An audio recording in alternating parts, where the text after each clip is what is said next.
Where is A? B? C? D? E? F? G? That is G.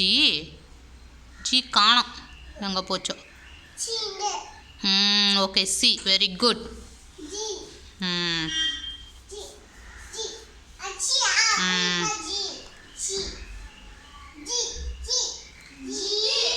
இந்த பிள்ளைங்க படிக்கிறது உங்களுக்கு பிடிச்சிருந்தா லைக் பண்ணுங்கள், ஷேர் பண்ணுங்கள், கமெண்ட் பண்ணுங்கள், மறக்காமல் சப்ஸ்கிரைப் பண்ணிடுங்க. தேங்க்யூ.